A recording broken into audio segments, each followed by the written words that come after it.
c'est essentiellement de vous dire que je suis satisfait parce qu'il y a vraiment eu un échange républicain, c'est-à-dire que sur les 6 équipes des candidats qui se présentent à la présidentielle, il y a eu un dialogue extrêmement constructif avec la salle, il y a eu de l'écoute de l'ensemble des chefs d'entreprise, même si on n'était pas forcément d'accord avec des propositions de l'une ou de l'autre, mais enfin ça a été extrêmement constructif et je crois que les chefs d'entreprise ont pu avoir des réponses pragmatiques à leurs questions sur l'emploi, sur le chômage, etc. Parce que vous avez vu, les questions de la salle étaient extrêmement précises. Qu'est-ce que vous pensez du travail partiel par rapport à une rupture de contrat? Qu'est-ce que vous en pensez, vous? Toutes ces mesures, pourquoi des problèmes sur la rétroactivité des textes ont été posés?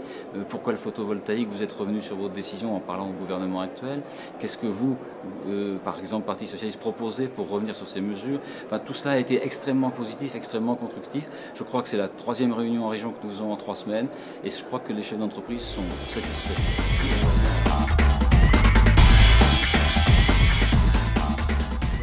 De non-rétroactivité, c'est le premier point des 40 mesures que nous avons demandé, que j'avais donné au président de la République au mois de juin lors de Planète PME.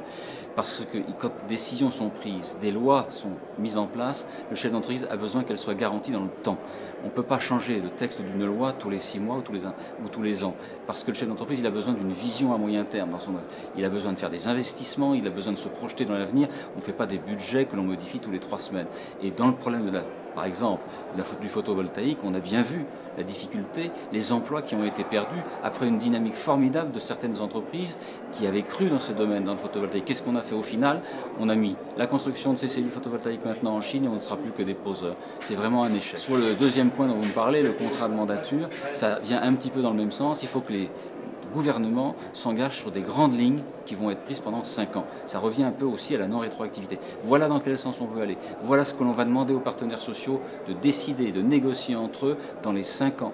Mais c'est à vous de faire le droit. Donc on a besoin aussi là de moyen et long terme. Moyen terme puisqu'on parle que de 5 ans, mais qu'on aura au moins une assurance sur cette période.